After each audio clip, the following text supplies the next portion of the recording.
परमे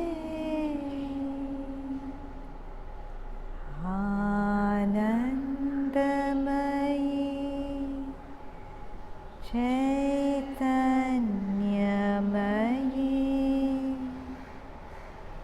सत्यमयी परमे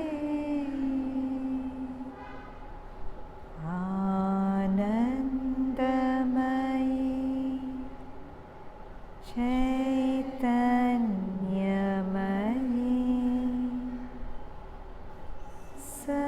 सत्यमयी परमे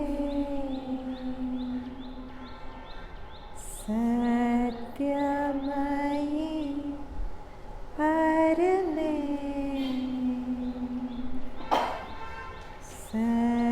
सत्यमयी परमे सत्यं ज्ञानं सत्यं ज्ञानं ज्योतिररविन्द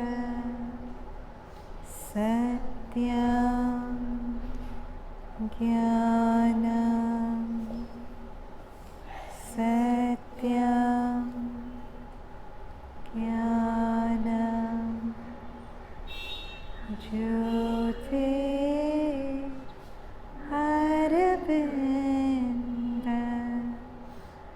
सत्यं ज्ञानं सत्यं ज्ञानं ज्योतिररविन्द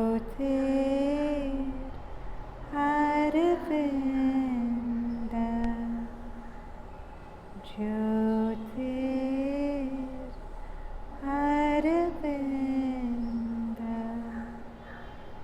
ज्योतिररविन्द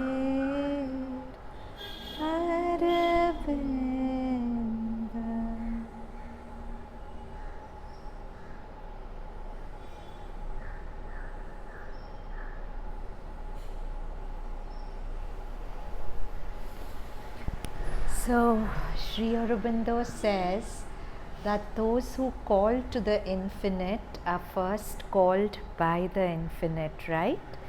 So, what is this call of the infinite?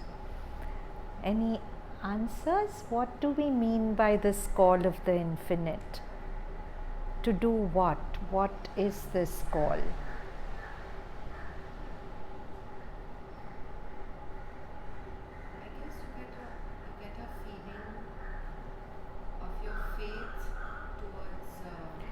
So, a seeking for something beyond, a faith that there's something beyond, and you cannot seek that something beyond till that beyond nudges you, right? Because it's intangible. You can't seek something you can't see, hear, anything.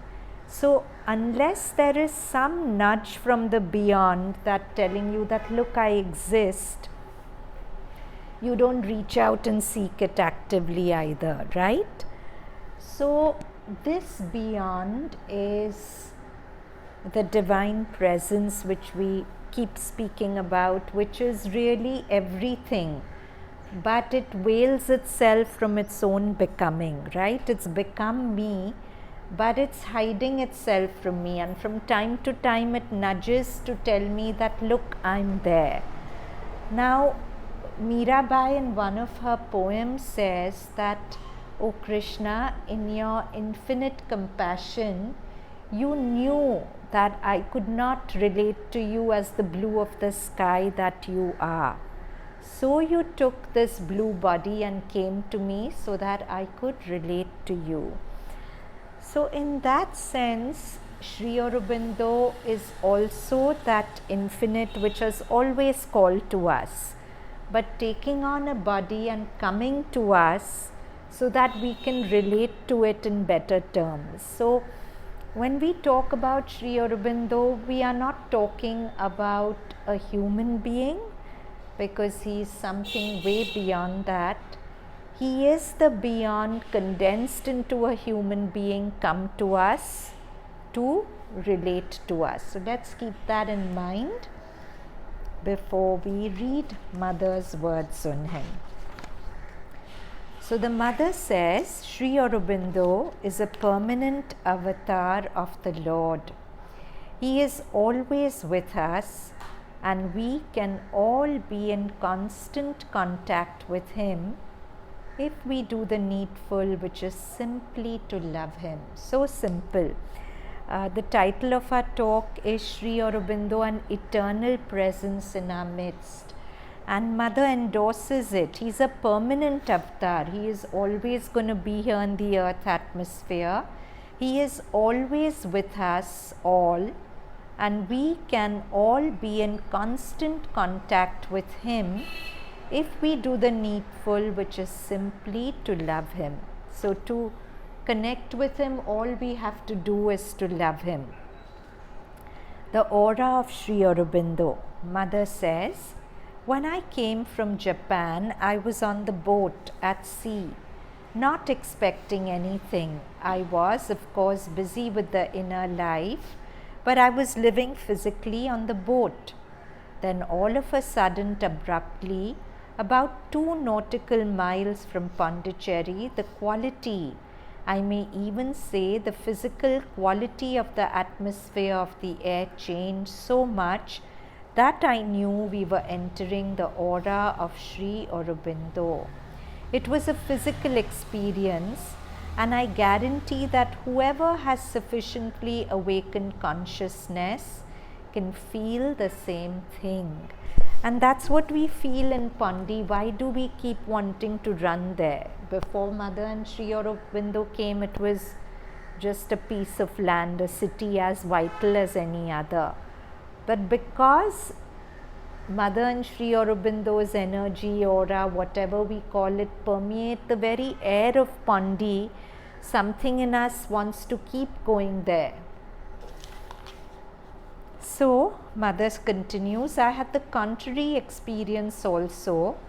The first time that I went out in a car after many, many years here, when I reached a little beyond the lake, I felt all of a sudden that the atmosphere was changing.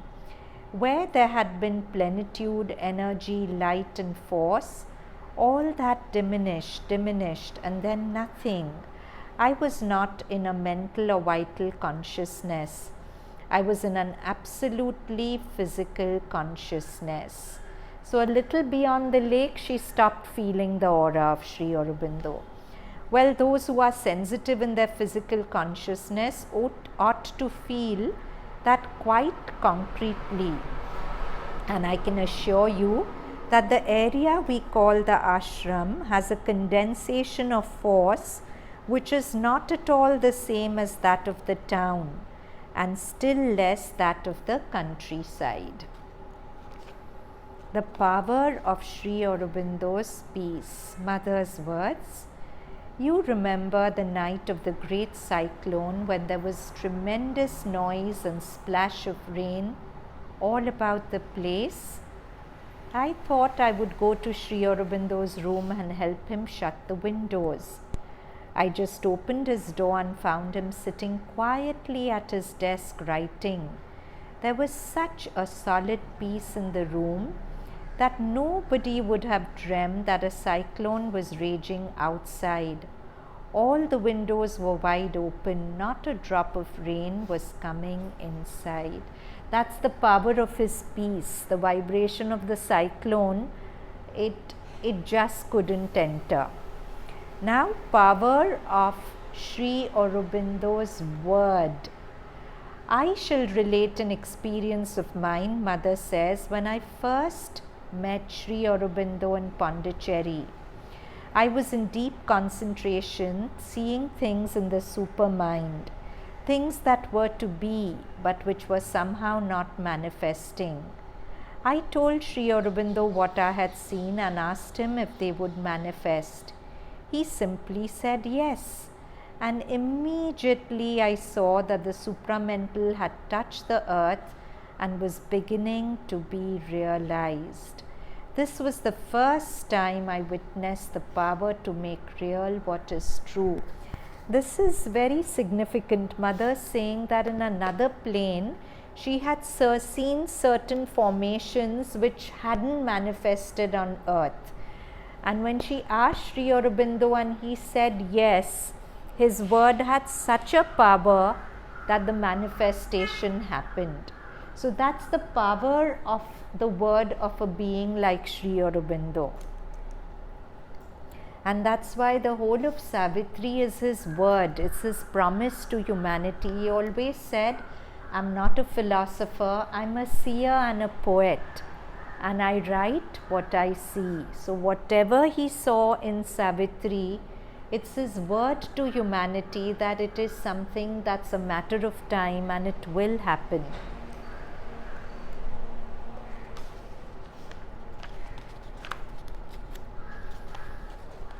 Reading Sri Aurobindo. In any case, I advise always to read a little at a time, keeping the mind as tranquil as one can, without making an effort to understand, but keeping the head as silent as possible and letting the force contained in what one reads enter deep within. The force received in the calm and the silence will do its work of light, and if needed, will create in the brain the necessary cells for the understanding. Thus, when one rereads the same thing some months later, one perceives that the thought expressed has become much more clear and close, and even sometimes altogether familiar. It is preferable to read regularly, a little every day, and at a fixed hour if possible. This facilitates the brain receptivity. So, Sri Aurobindo's legacy to humanity is the volumes and volumes that he wrote, because his words are vibrating with his consciousness, and even if they don't make intellectual sense to us, if we just read them, somewhere they shift us. In fact, I remember somebody saying that you cannot not change as a human being if you're reading Sri Aurobindo every day. And that's so true, because whatever state of mind you're in, if you just read the first 2-3 minutes, you won't want to read it. Everything will want to put away the books. But if you pull through and you just keep reading, by the end of it, something in you will have surely shifted. Because his writing is mantric, it's not just intellectual input, it's full of vibrations, it's full of his consciousness, and just reading it, something in you shifts.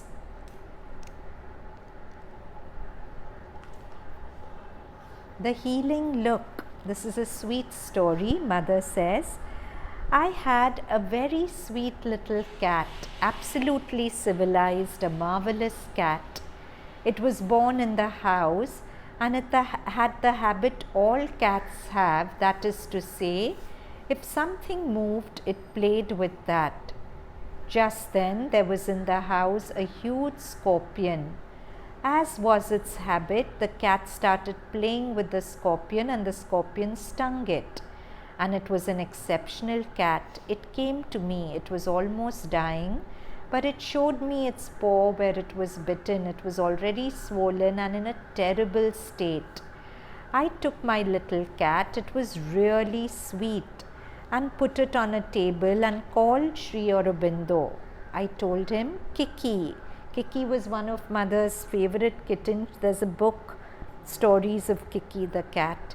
Kiki has been stung by a scorpion. It must be cured. The cat stretched its neck and looked at Sri Aurobindo, its eyes already a little glassy.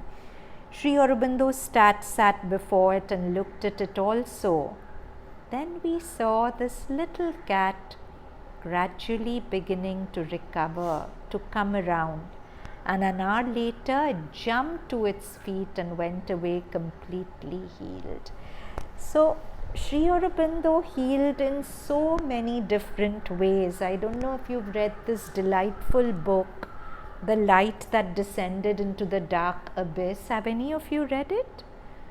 Unfortunately, it's out of print, but it's one of those jewels which should keep circulating in the world. So, it's written by an Aurobillion called Maggie Litchi Gassi. It's the story of this person who was in the concentration camp. You know that Hitler and Sri Aurobindo were at the same time. So there was this person in a concentration camp where conditions were so terrible that this person wanted to commit suicide, but they were so watched over that even committing suicide was difficult. And just then he started seeing an old man and he couldn't catch his name. So he kept calling him Great Sir because he had a beard, he had a dhoti. And this Great Sir kept guiding him, inspiring him, and somehow helped him to escape the concentration camp, which is something extremely difficult to do. And he guided him to join the Allies again and fight with the Allies. And throughout the battle, this Great Sir would guide him how to fight, what to do, and he became a great soldier. He was awarded a medal and he felt very guilty. So next time he met Great Sir in his inner vision, he said, Great Sir, I don't deserve these accolades. They belong to you because I just did what you told me. So what should I tell them? Because I don't even know what to tell people. So the Great Sir said that tell them nothing. I have no need for any accolades. And then this person he still didn't know who this Great Sir was. And this was at a time when, of course, Sri Aurobindo was in his body because the war happened at that time. 1950 is when Sri Aurobindo left his body. And years after this, when this person was reading in a library, he came across a picture of Sri Aurobindo. And then he realized, this is my Great Sir, and he has an ashram in Pondicherry. So he made his way to Pondicherry and he met the author of this book, Maggie Litchi Gassi, who was in Auroville, and he recounted his whole experience to her, and that became this book, The Light That Descended into the Dark Abyss. So it's important to note that Sri Aurobindo was in his physical body, but in his subtle form he was working all over the world and helping people who had the receptivity and guiding them.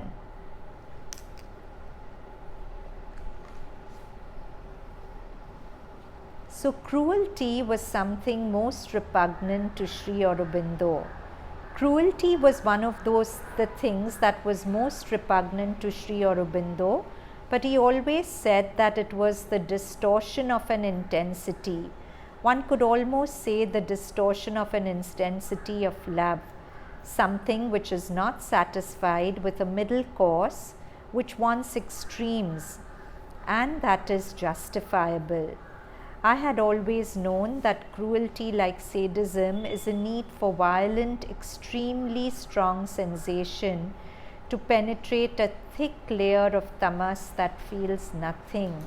That's why people need to be cruel, because they are so unconscious that to feel something they need that violent vibration of cruelty they inflict. Tamas needs something extreme in order to be able to feel itself. Miracles in the mind. As for Sri Aurobindo, I only know what he told me several times. People give the name of miracle only to interventions in the material or the vital world, and these interventions are always mixed with ignorant and arbitrary movements. But the number of miracles that Sri Aurobindo performed in the mind is incalculable. We feel miracles is materializing something, etc., etc. But isn't it a miracle that every time we go to the Samadhi or every time we come here, we may come with so much baggage, so much heaviness, but by the time we leave, making a contact with Mother and Sri Aurobindo, so much has been lifted off. Isn't that a miracle that all of us are experiencing on a daily basis? And those are the kind of miracles that Mother and Sri Aurobindo are constantly performing.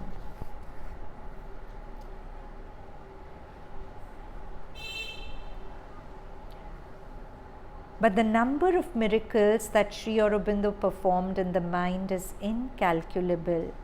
But naturally, you could only see it if you had a very straight, very sincere, very pure vision.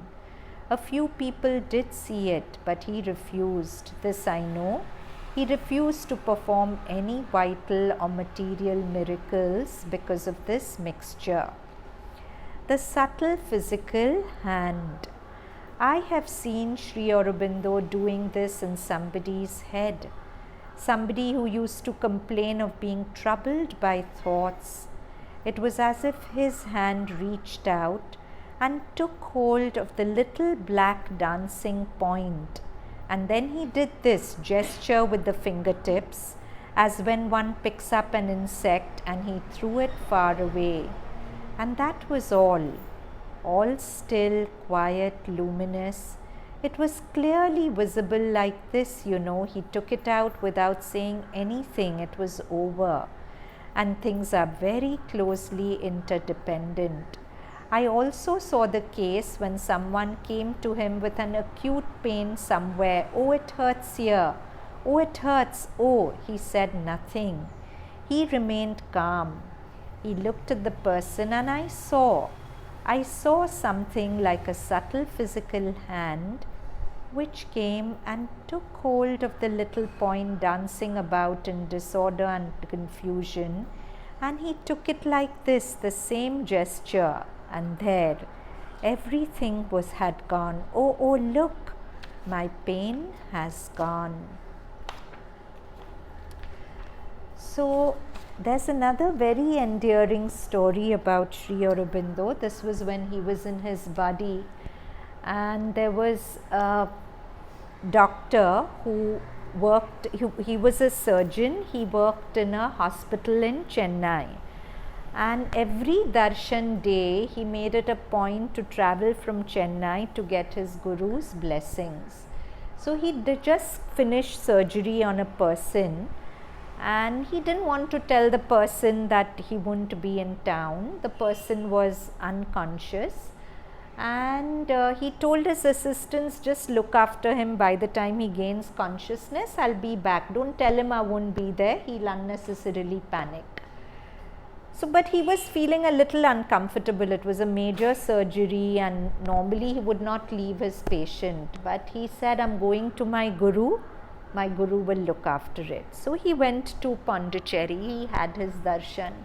Now meantime in Chennai, in the hospital, this man regained consciousness faster than was expected and was extremely uncomfortable in his legs. And then one man, a person wearing a dhoti, came and massaged the person's legs and put him right. When the doctor came back, he asked him that, how are you, how's everything? So he said, actually I woke up with unbearable pain, but your assistant was fabulous. So the doctor said, my assistant? None of my assistants have told me that they came to you. So he said, no, there was this Indian assistant in a dhoti and he came and he massaged my legs and all the pain went away, and the doctor knew who had done what. So that's the power of faith. We feel that we have to be around people, we have to do our duty. But if the doctor had been around, he wouldn't have perhaps helped the patient as much as what his guru could do. So that's why when sometimes we stay back to do our duty by family and don't do our spiritual duty, we are not helping them and we are not helping us. The more we open to light, the more the light takes care of our loved ones also and whatever our responsibilities are.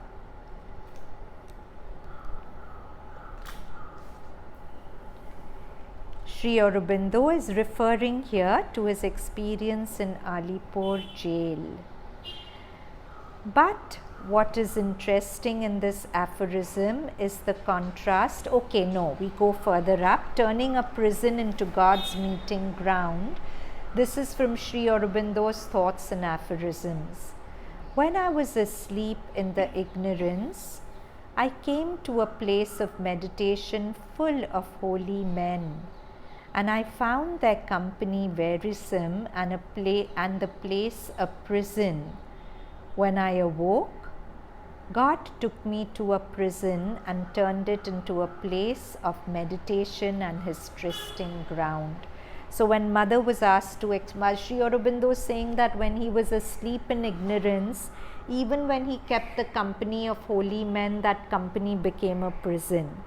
But when he woke up in jail, God took me to a prison and turned it into a place of meditation and his trysting ground. So Mother says, Sri Aurobindo is referring here to his experience in Alipore jail.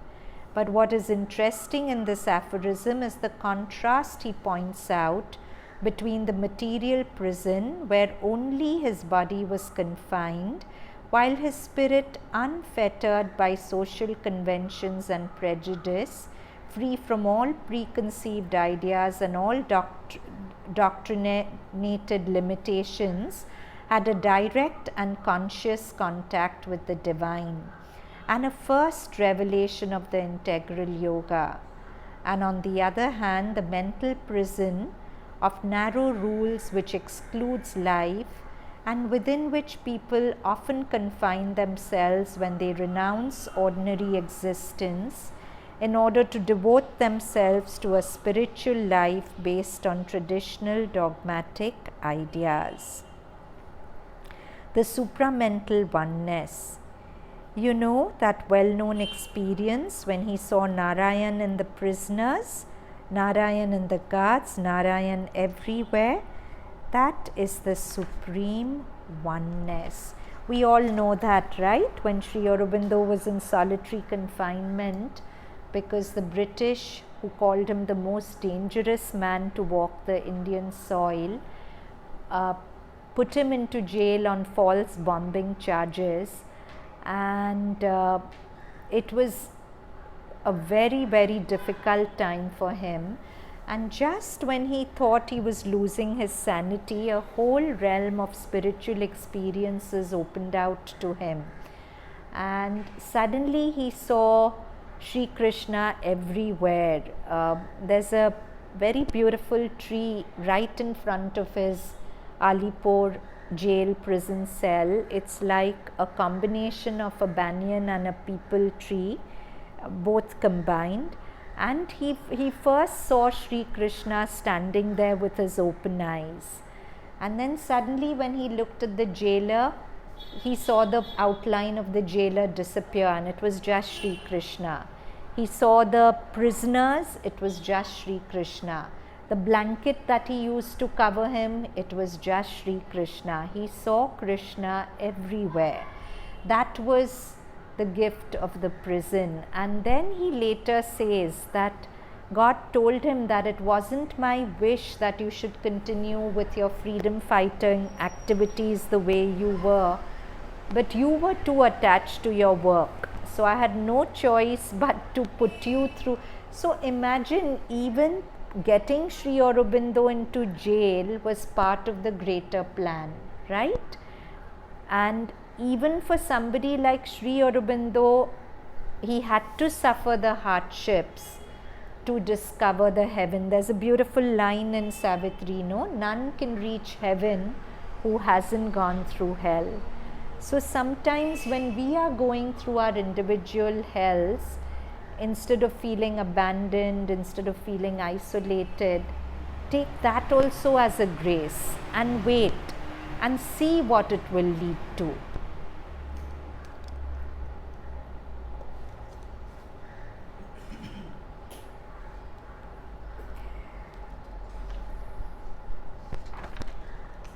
Is it a supramental experience? Or Mother says it is supramental, his experience in jail where he saw Narayan everywhere. Yes, the supramental experience, he called it Narayan. Is it supramental or overmental? A disciple asks. Mother says, no. It's like the message of the Gita as Sri Aurobindo explained it, not overmental but supramental. It is oneness, the experience of oneness. Sri Aurobindo opens all doors. Mother says, Sri Aurobindo has arranged everything so that my work becomes easy. Sri Aurobindo has the key to open this region of the inconscience. What is the inconscience? Something that has no consciousness in it, and it's part of all our nature. And it's something that's normally so dark that light can't penetrate there. The body has a lot of subconscious and inconscious in it, and therefore all the other yogas before Sri Aurobindo's yoga, they left the body alone because there was no way that light could enter the body. But Mother says Sri Aurobindo has done this massive work of building. In Savitri, there's a beautiful line talking about the Divine Mother. She dug wells of light in the She dug tunnels of light in the core of darkness. So beautiful, no? And that was Mother and Sri Aurobindo's work to build those tunnels, and therefore there's a chance for this body to get transformed, because before that there was no way light could reach the body. It could reach the light, it could reach the mind, it could reach the vital, it could transform all that. But the body had to go through its process of aging and decay and dying because light couldn't reach there. But that's what Sri Aurobindo has done.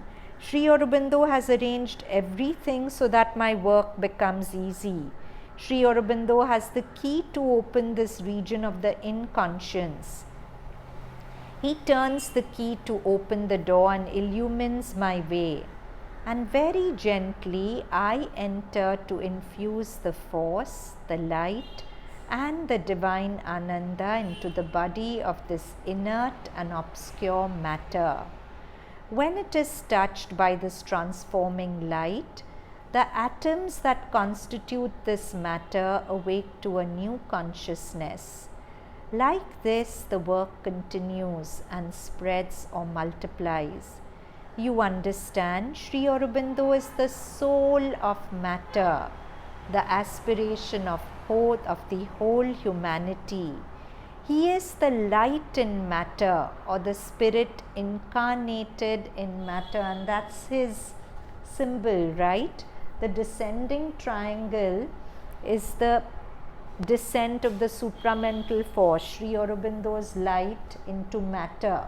The square represents the earth. The symbol for the earth element is square. And remember, those who call to the infinite are first called by the infinite. So once the descending triangle descends, it awakens an aspiration in matter. The ascending triangle is the aspiration arising from matter. So where the two triangles meet, the call of the beyond awakening an aspiration in matter on earth in the waters of samsara. The waters represent samsara. The lotus of inner perfection blossoms. So it's this whole symbol is Sri Aurobindo. Sri Aurobindo is the spirit of matter, or the human aspiration for light, which is, and Mother says, what is it in you that aspires for the divine? The divine. Nothing else can aspire for the divine but the divine in you. So the divine descends into matter and then awakens an aspiration in matter for the light. Because without this aspiration, matter remains inert. The condition for the matter to transform is the awakening of this aspiration in matter.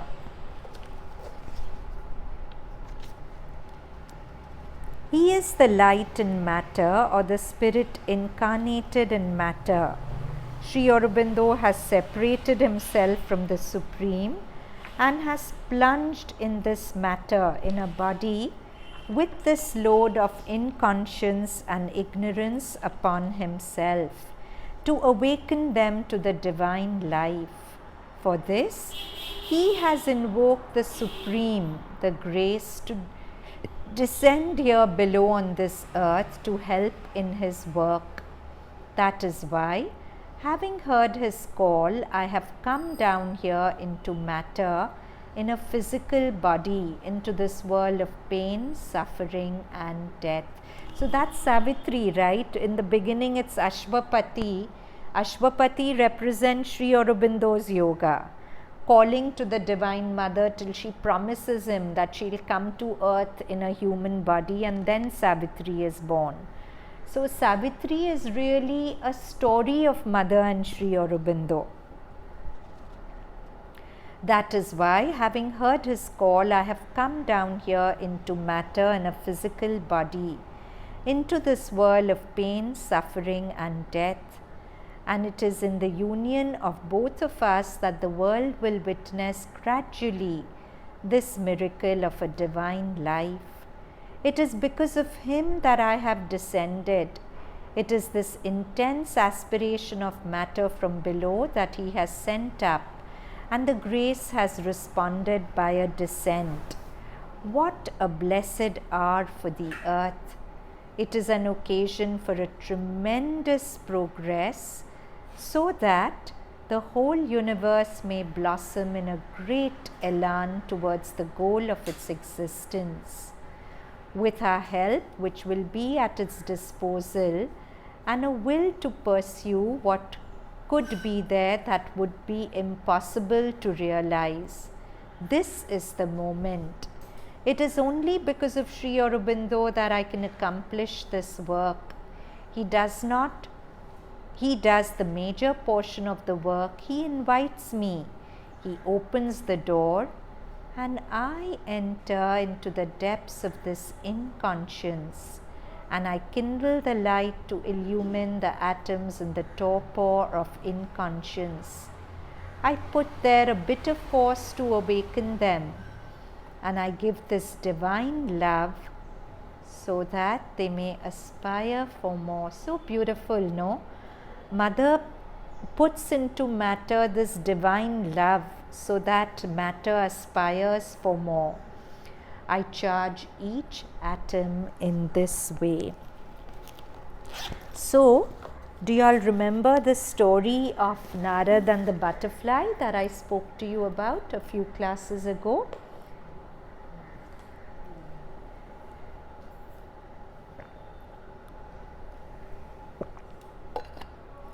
So, just for those who didn't come earlier, I'll summarize it very briefly because it has a lot to do with what we just read. Basically, when Narad asks Vishnu to teach him of the power of the Lord's name, he bids him to say Narayan to a butterfly, the butterfly dies. Then he bids him to say Narayan to a cow, the cow dies. And then a newborn prince, he tells him go to the palace and tell Narayan to the prince, and Narad is very scared, but Vishnu says you don't trust me, so Narad very scared goes and says Narayan to the prince. The prince dies, and instantly a 10-year-old boy comes and bows to Narad and says that I was a butterfly, but so much was the power of the Lord's name that I became a cow. Then when you said Narayan to me, from a cow I evolved to a prince, and now you said Narayan to a little baby, I've grown up. So that's the power of the Lord's name, and particularly Sri Aurobindo's name. There's great, great power in Sri Aurobindo's name, So, like we did in class yesterday, let's do it now. So, sit up straight.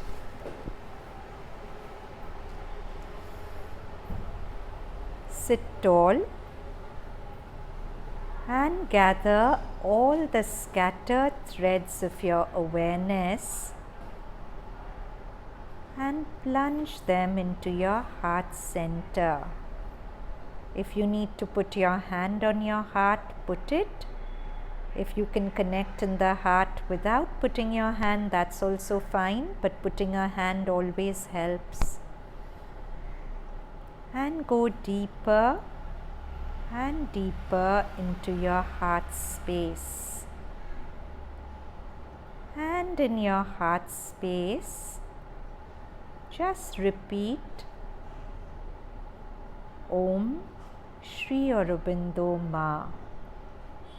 Om Shri Aurobindo Ma.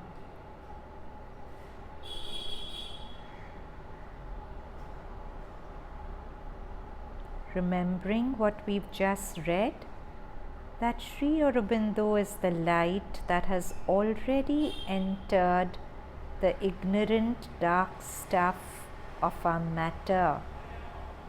And every time we say this name,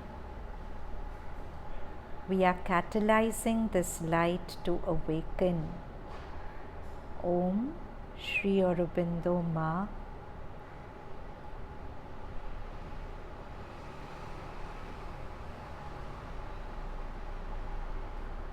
And then any one part of your body that you want to work on, whether it's the belly or the head, just the way Narad said Narayan to the butterfly and it evolved to a better form, just keep repeating Om Shri Aurobindo Ma. If you like, you can even touch that part.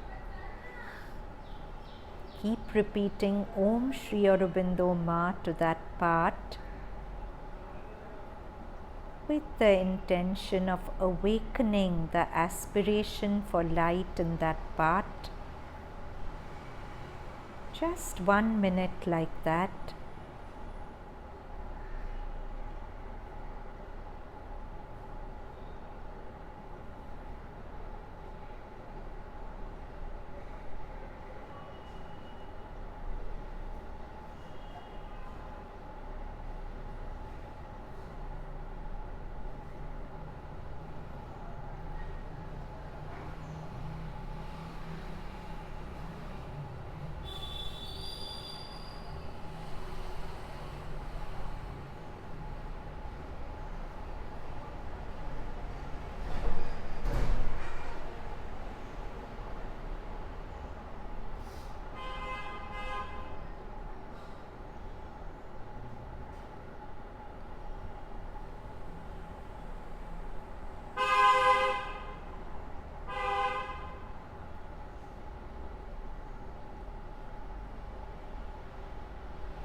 Last 3.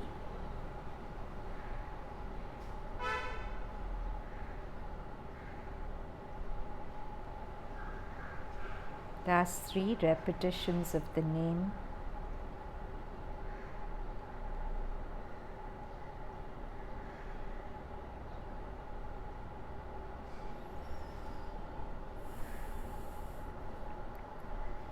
And then slowly open your eyes. It's a beautiful practice. You can really do it to heal any part of your body, and it truly, truly works.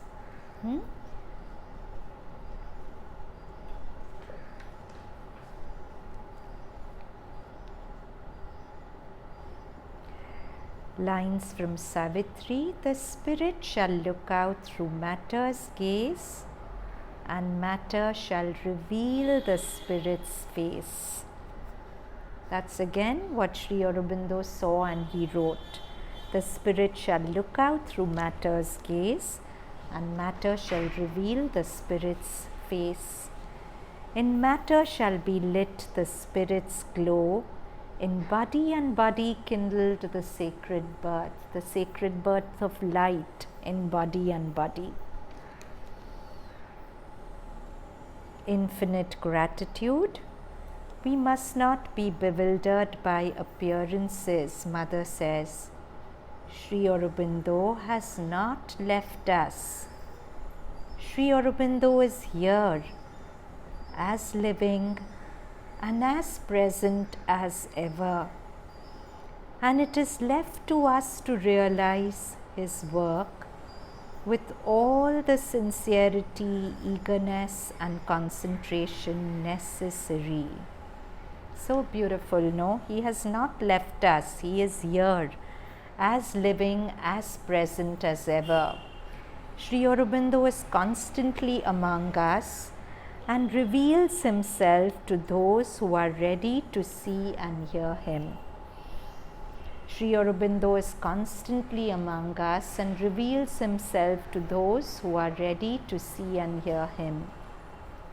And of course, this message on the Samadhi, which we all know, but let's read it. To thee who has been the material envelope of our Master, because Mother says once somebody asked her, what is the difference between the Lord and Sri Aurobindo? So she's saying there's no difference. Sri Aurobindo is just a portion of the Lord. So he's the material envelope of our Master. To thee our infinite gratitude. Why? Because if we can feel this magic, if we call to the infinite, it's because that infinite called us. And Sri Aurobindo paved the way for us to feel the call of the infinite, isn't it? Before thee who has done so much for us, who has worked, struggled, suffered, hoped, endured so much, before thee who has willed all, attempted all, prepared, achieved all for us, before thee we bow down and implore that we may never forget, even for a moment, all we owe to thee. Such a beautiful prayer, no? You can read it 100 times and every time it touches you. That we are praying to him to give us the gratitude that we may never forget, even for one moment, all that we owe to him. Now this is a beautiful passage by the Mother. It's titled A Beautiful Gift by Sri Aurobindo on his 90th birth anniversary, which was obviously after he left his body. So Mother says we had a meditation here on the 15th August at 10 o'clock. At 9:45, I was sitting here at the table in a total silence. And then, I can't say Sri Aurobindo came, for he is always here, but he manifested in a special way, concretely in the subtle physical. He became so tall. I'm assuming this was at the playground meditation where they used to meditate. Concretely in the subtle physical, he became so tall that sitting cross-legged as they do here, he covered the whole compound. So imagine Mother sitting and everyone sitting, and a huge giant form of his sitting cross-legged, and his Sukhasan covered the whole compound. Can you imagine? Even extended a bit beyond it. He was literally sitting upon the compound. So to the extent that the people meditating were not closed, they were all inside him. He didn't descend, but everyone was inside him. He was sitting like that, and I could feel the friction of his presence in the subtle physical, an utterly physical friction. And I saw him.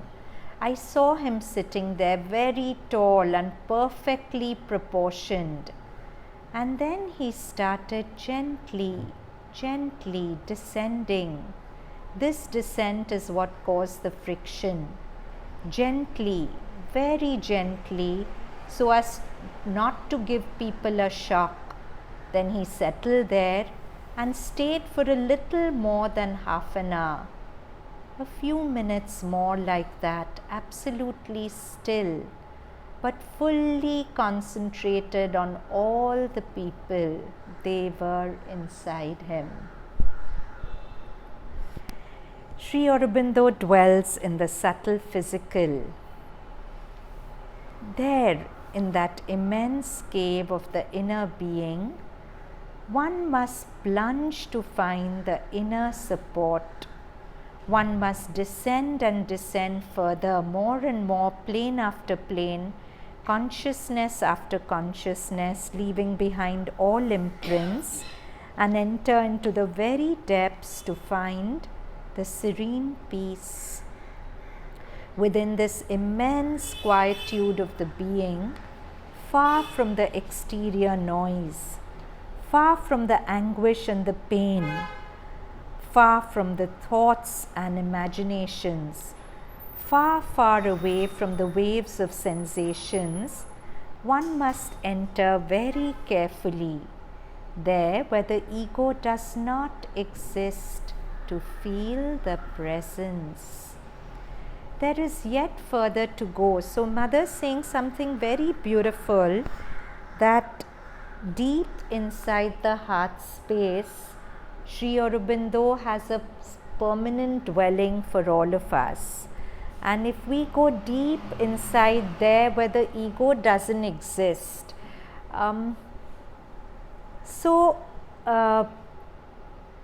once long back, this was among my first few visits to Pondicherry, when I was sitting in the meditation room, inside the Samadhi, and I was concentrating in the heart.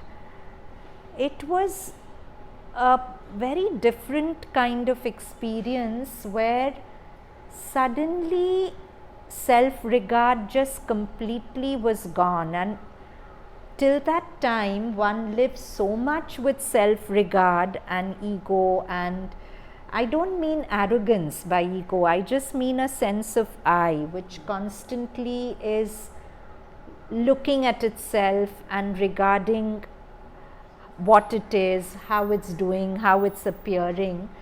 And it was one of those few times when that completely wasn't there, and I remember feeling surprised. Do you know what I'm saying? It's normally when we are sitting with our outer consciousness, we are fully consumed with what we are saying, what will happen to us, how we are appearing, etc., etc. But if you go deep into the heart space, somewhere you reach a space where the ego doesn't exist. And where the ego doesn't exist, self-regard doesn't exist. So that's what Mother is saying here.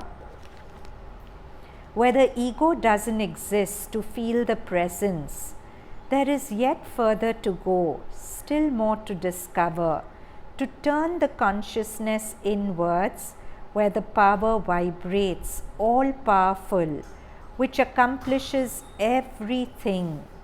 One must go still deeper, where there is no act, no impression, no ego, no separate self, nothing but waves of joy and a vibration which is at the origin of everything, like that, equal, and of a perfect equanimity.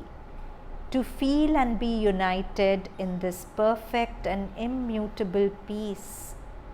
Then to enter into that serene beatitude where the consciousness is completely identified with the central being. There is no duality anymore. no existence anymore, nothing at all, to be one with the spark of the immortal flame, the immanent divine, the unique and the one, the soul that resides in us. And still deeper down in this purifying flame resides Sri Aurobindo, immutable Ananda, all powerful, the invincible, the supreme Lord of our existence, the manifestation of the omnipresence in existence, the omnipotence in his effectuations, the omniscience of the supreme power manifested. One who is the goal, the master, the beloved, who is also the supreme Lord. So beautiful. I'm going to read this last paragraph again. Just feel what it's saying. And still deeper down in this purifying flame, that is the flame of the psychic, resides Sri Aurobindo, immutable Ananda, all powerful, the invincible, the supreme Lord of our existence, the manifestation of the omnipresence in existence, the omnipotence in his effectuations, the omniscience of the supreme power manifested. One who is the goal, the master, the beloved, who is also the supreme Lord. The power of Sri Aurobindo's name. When one truly calls him, it is from here. Mother indicates the heart that Sri Aurobindo answers. It vibrates by his name with his consciousness. There resounds the name of Sri Aurobindo because his imprint is there. In the very depths, it is he who resides. All existence lives by him. It vibrates by him. The whole universe vibrates by him.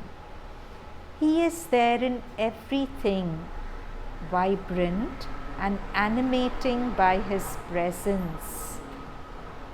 The delight of his name penetrates and purifies all, rings and resounds everywhere in the sublime joy, eternal and true. With his name, the existence takes on a meaning, to rediscover the immanent divine hidden in everything, in this whole universe. To find him is the eternal game. To feel him is to feel the immutable peace of perfect purity. To realize him is to find the eternal joy. To call him is to unlock the doors of infinity. This is the power behind the name of Sri Aurobindo. Mother goes into a trance. I am there as a presence in the eternal flame, the power that animates and initiates the action, the peace that renders all sweet and peaceful, the joy that overflows and sublimates, the light that purifies, the vibration that sanctions. Sri Aurobindo is there as a sustaining entity, and me, I am there like a guide. In fact, it is the same identity in two, one who observes, the witness, the other that effectuates, the Shakti. So long as one has not realized that, one cannot understand anything. Yes, my child, he who recognizes Sri Aurobindo and me, in fact, it is the same thing, the same identity. For him, all obstacles, all difficulties, all traps, all the so-called interruptions on the march towards truth are swept away and removed forever, in this life as well as after death, and in the lives to come till eternity. Yes, for him, the Lord is all-powerful. Only to repeat, Ma Sri Aurobindo, trance, that is enough. Mother goes into a trance. Now, Sri Aurobindo was manipulating world events. He was guiding the Second World War to establish the mother's victory. But there's a very sweet story, and I'll read it in the words it was written it, about how we know that at night he was manipulating events and in his subtle physical body helping everyone.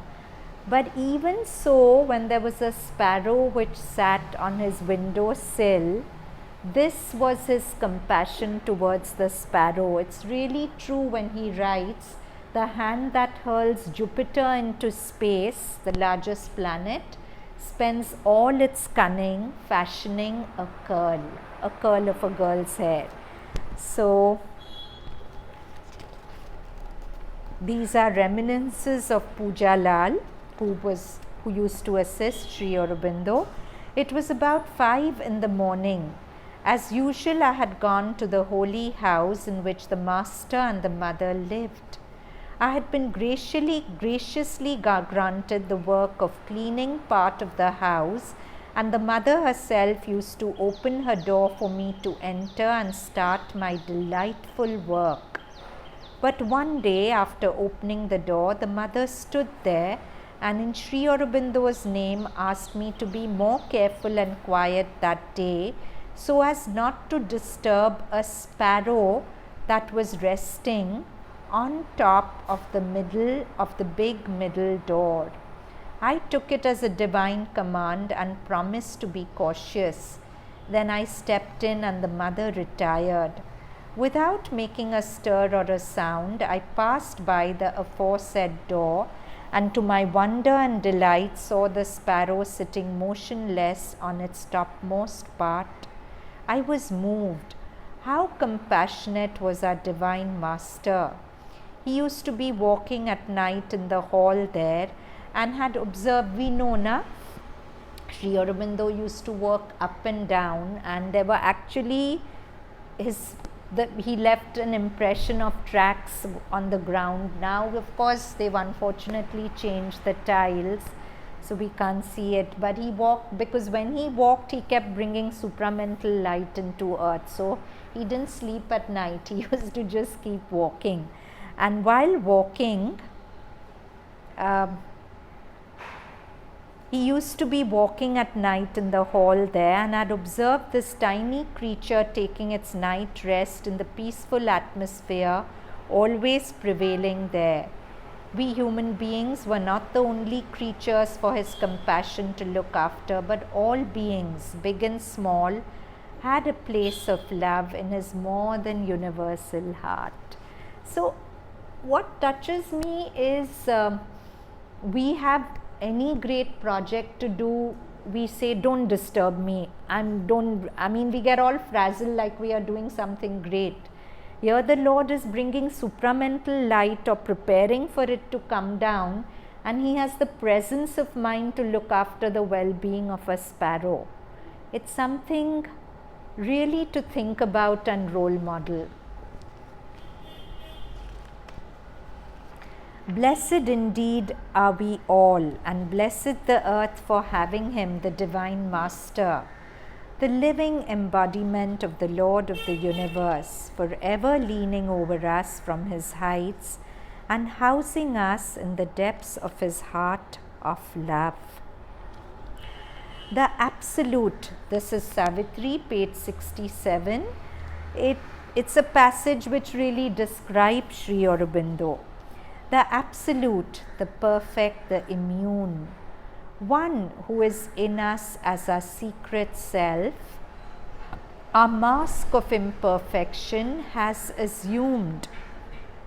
So the same one who is in us as our secret self, when he dons a human body, the body is imperfect, right? It's not perfect yet.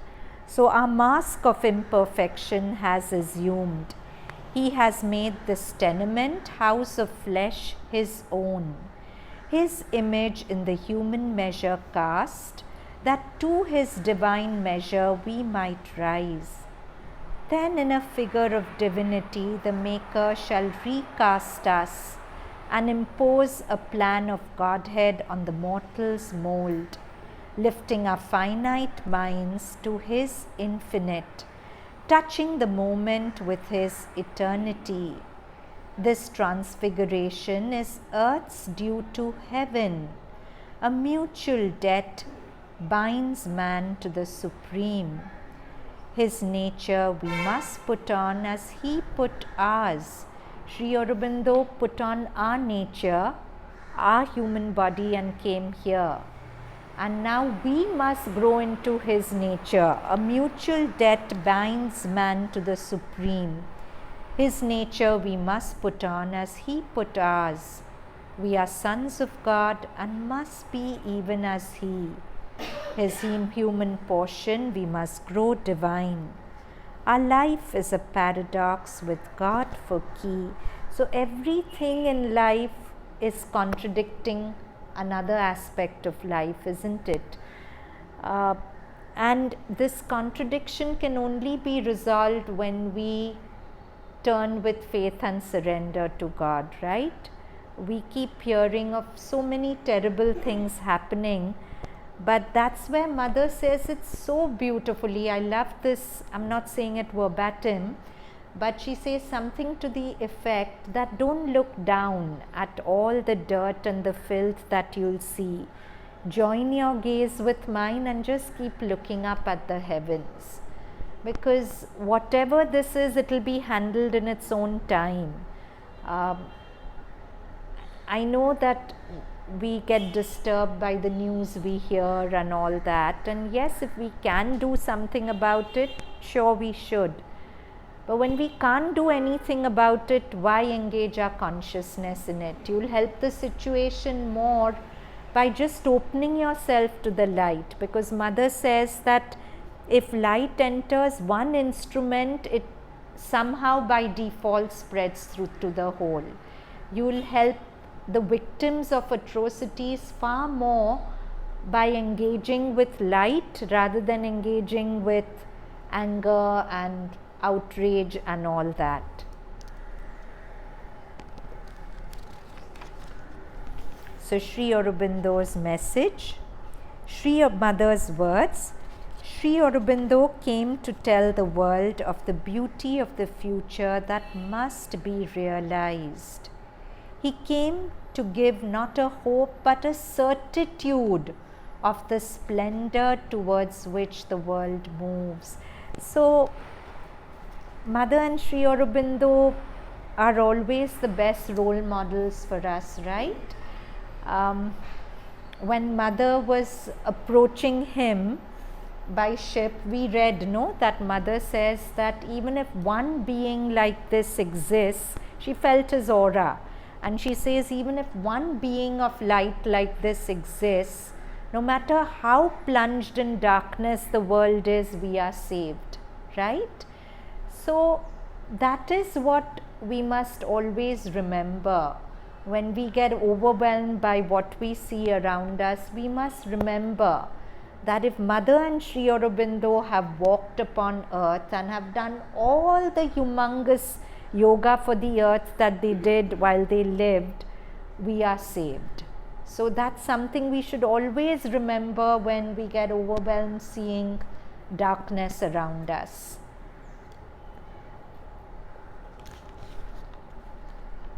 There's that beautiful line from Savitri, when darkness deepens, strangling the earth's breast, as few lines down, as a thief in the night will be the covert tread of God. So nobody will know it's happening, but it goes further down to say God will grow up while wise men talk and sleep. People will keep talking and sleeping, but God will come in. And even when darkness is strangling the earth's breast, very quietly, like a thief in the night, will be the covert tread of God. He'll come in and He will save. So, and Sri Aurobindo's coming to the earth is a certitude that this will happen. So, He came to give not hope but a certitude of the splendor towards which the world moves. The world is not an unfortunate accident. It is a marvel which moves towards its expression. The world needs the certitude of beauty of the future, and Sri Aurobindo has given us that certitude. Sri Aurobindo does not belong to a country but to the whole earth. His teaching leads us towards a better future. So whenever we are feeling despondent, we must remember this. We must remember Mother's experience, because when she came to Sri Aurobindo, it was a time of great unrest in world events, right? So she also was seeing darkness all around. But feeling his aura, she felt hopeful and full of certitude. So we also have to remember our gurus and rekindle our hope whenever it wanes, looking at the world around. Faithfulness to the light and call. When I spoke of being faithful to the light of the soul and the divine call, I was not referring to anything in the past or to any lapse on your part. She's assuring a disciple. I was simply suggesting the great need in all crises and attacks to refuse to listen to any suggestions, impulses, lures, and to oppose them all, and to oppose to them all the call of the truth, the imperative beckoning of the light, in all doubt and depression to say, I belong to the divine, I cannot fail. In all doubt and depression to say, I belong to the divine, I cannot fail. To all suggestions of impurity and unfitness to reply. So very often the mind will tell you, oh, but you're not good enough, you will never do it. You're not good enough to do this yoga, sometimes you're not good enough for the gurus. So the mother's saying, to all suggestions of impurity and unfitness to reply, I am a child of immortality, chosen by Sri Aurobindo and the mother. I have but to be true to myself and to them. The victory is sure. Even if I fell, I would be sure to rise again. Worth learning up these lines. I am a child of immortality, chosen by Mother and by Sri Aurobindo and the mother. Why chosen by them? Because I wouldn't be here if they hadn't chosen me, right? Those who call to the infinity are first called by the infinity. I have but to be true to myself and to them, and the victory is sure. Even if I fell, I would be sure to rise again. To all impulsions to depart and serve them some other ideal to reply, this is the greatest, this is the truth, this alone can satisfy the soul within me. I will endure through all tests and tribulations to the very end of the divine journey. This is what I mean by faithfulness to the light and the call. So we'll conclude here. Next week there'll be no Savitri class. Let's end with 3 Ohms.